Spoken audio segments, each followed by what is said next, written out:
Patricia Granet.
Nous sommes là ce soir au Palais des Congrès pour la rencontrer, celle qui débutait sa carrière de médecin au centre hospitalier de Digne-les-Bains en 87, celle qui a su s'impliquer avec passion, courage, force et toujours beaucoup de cœur.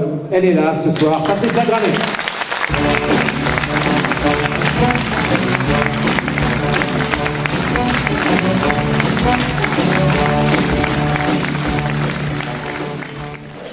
Mesdames, Messieurs, chères Dignoises, chers Dignois, chers amis, voilà plusieurs mois que se préparent ces élections municipales, au cours desquelles j'ai eu l'occasion de faire de très nombreuses rencontres.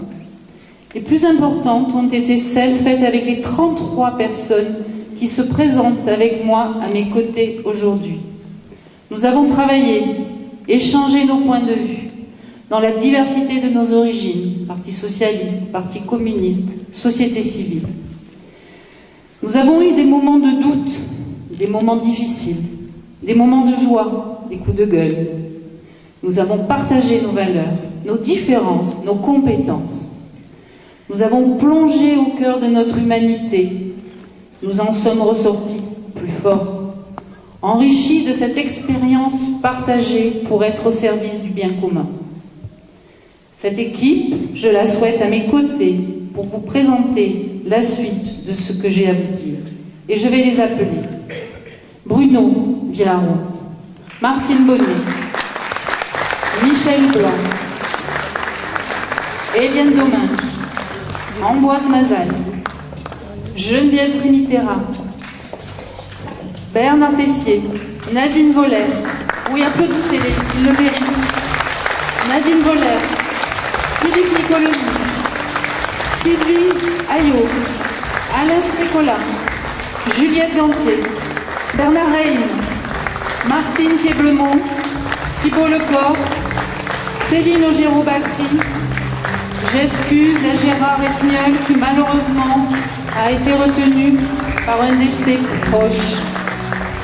Valérie Nikitas, Michel Hérault, Angélique Valentin, Jean-Louis Bartolini, Anne Gassenois, Gérard Mézano, Laurence Micache, Pierre Sanchez, Valérie Firaud, Bernard Dumont, Agnès Payan, Joseph Salis, Sylvia Magot, Philippe de Mester que vous allez plus voir, et Cécile Rivière-Bonnefoy.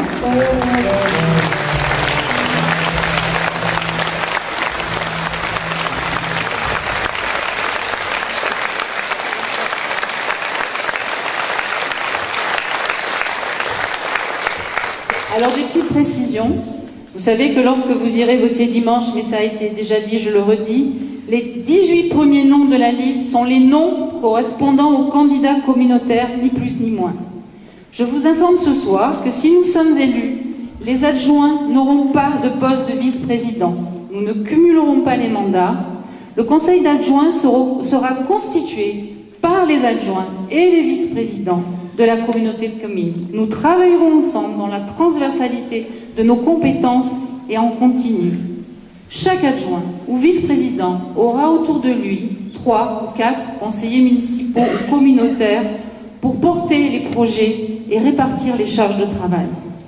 L'esprit d'équipe sera l'énergie de demain au cœur de la municipalité. Alors, je n'ai pas la même conception de la fonction de maire que mes adversaires. Ce n'est pas le temps passé sur les dossiers qui donne sa valeur à un maire, mais c'est sa motivation et la qualité de son travail. L'autocratie n'est pas ma façon de concevoir la gestion d'une équipe. Nous avons une compétence collective à mettre au service des Dignois. J'entends dire expérience. Ne vaut-il pas mieux être novice et avoir de bonnes idées, plutôt que d'avoir de vieilles habitudes et ne rien apporter de nouveau?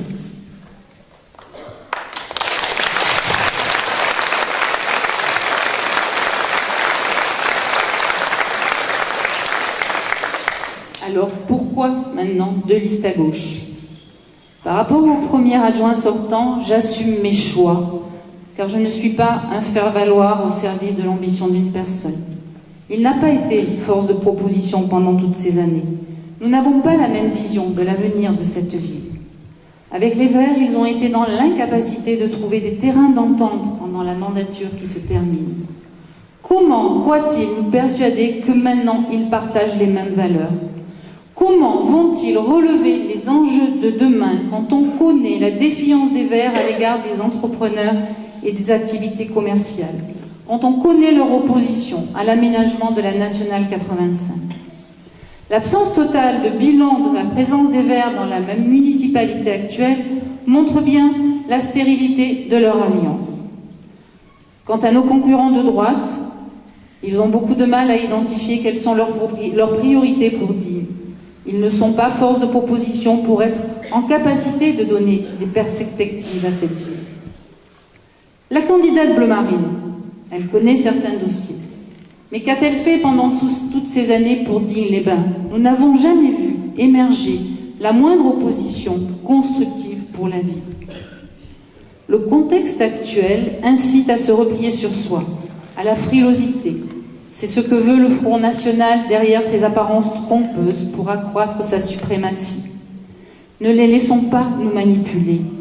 Cet état d'esprit tend à diviser les citoyens et à les opposer. L'être ensemble, la puissance d'agir pour l'intérêt général doivent l'emporter sur la stérilité semée par le Front National.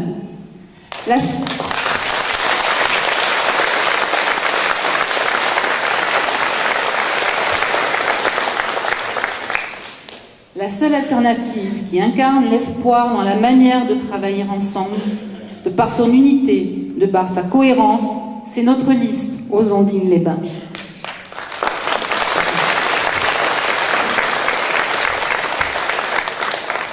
Alors nous avons tous un désir commun, vivre heureux à Digne-les-Bains. Pour y parvenir, il nous faut plus d'emplois et un développement économique harmonieux, respectueux de notre environnement.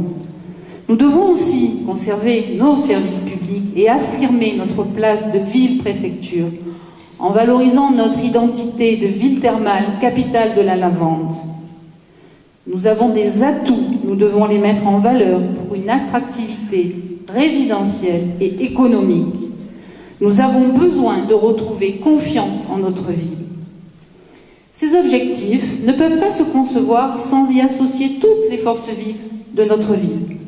Nous vous considérons, toutes et tous, habitants de toute génération, employés municipaux, entreprises, comme nos partenaires en réussite au jour le jour. Et nous aurons aussi le soutien précieux de tous nos partenaires institutionnels. J'ai les soutiens pleins et entiers de personnes dont la valeur, le courage et l'engagement politique sont reconnus unanimement. Ils m'ont énormément appris. Monsieur Michel Vauzel, qui a donné mandat ce soir à Jean-Yves Roux, et Monsieur Gilbert Sauvant, je les en remercie. Je profite de cette occasion pour remercier Serge Clohagen pour sa présence et pour l'action municipale qu'il a menée tout au long de ces années.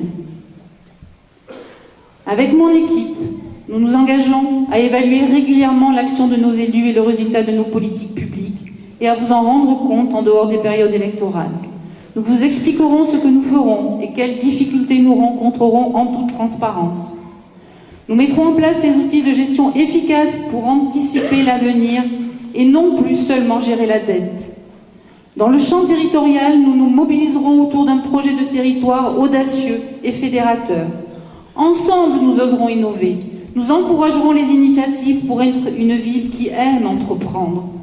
Pour cela, nous sommes déjà au travail et avons rencontré tous les acteurs économiques du département et de la région. Les bases d'une collaboration sont posées pour une mise en route immédiate au lendemain des élections. C'est un travail qui sera porté avec la communauté de communes et qui va se construire et se planifier sur plusieurs années. Nous nous engagerons dans les activités d'avenir. La Silver Economy répond aux besoins techniques et de services des seniors. Elle est un des leviers de développement économique de demain. Les filières de l'énergie renouvelable représentent un énorme potentiel d'activité qui préserveront l'avenir de notre planète. Nous réduirons la fracture numérique, autant que les voies de communication, dont prioritairement la route. L'accès au haut débit est une condition du développement économique de notre cité. Digne-les-Bains doit devenir un véritable laboratoire d'innovation sur les usages numériques. La culture est vecteur de développement économique.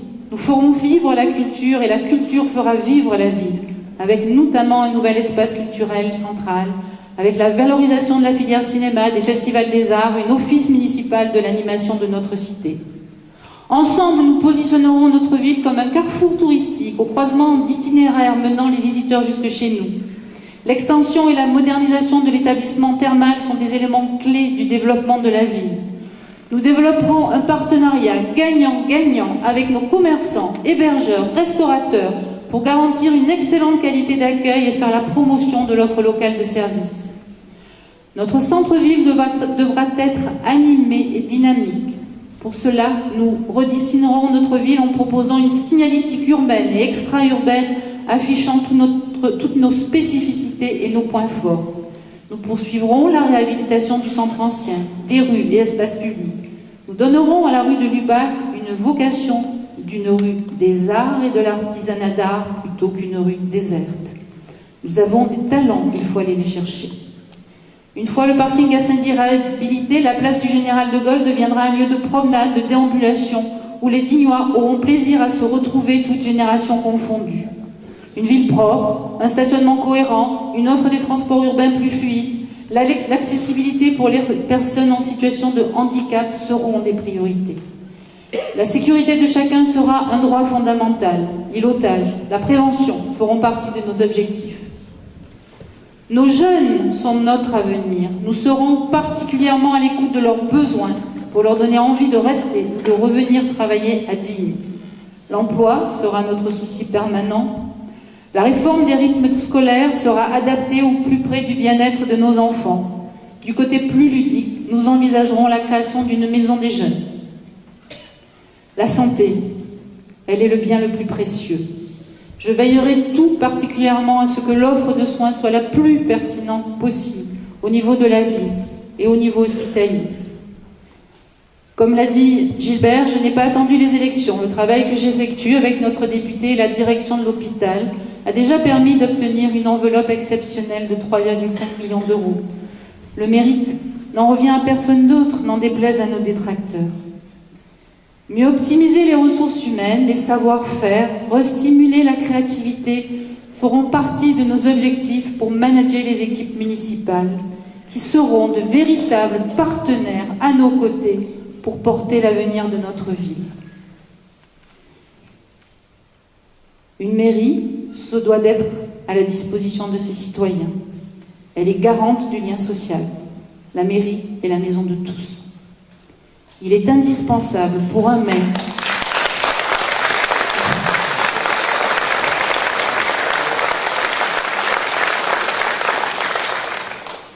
Il est indispensable pour un maire et ses conseillers d'écouter et surtout d'entendre.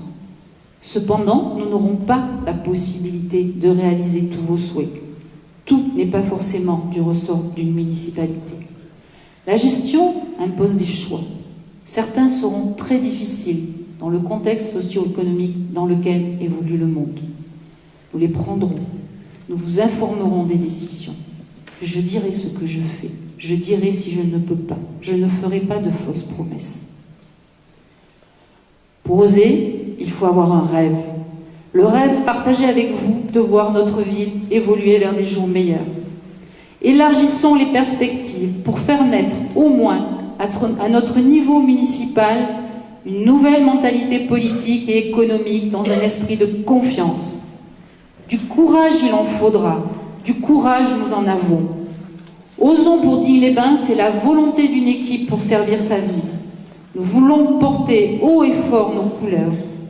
C'est l'énergie que nous y mettrons, vous et nous, c'est l'expérience que nous apporterons qui permettra de construire une dignité dont nous serons fiers. Osons nous engager ensemble.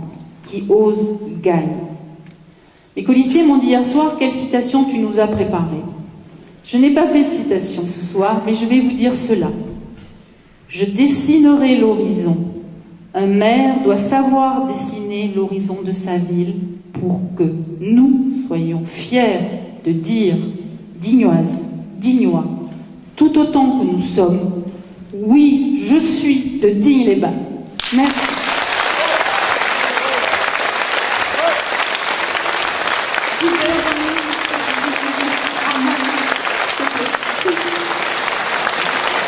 J'appelle aussi toutes les personnes qui nous ont aidés, le comité de soutien, Gérard, Nicolas Bastini, Nicolas Lebrun. J'appelle aussi avec moi toutes les personnes du comité de soutien qui m'ont beaucoup aidé tous ces jours-ci, dont Jean-Jacques Castor, Patrice Sommier, moi je suis un peu émue, c'est désolé. Serge.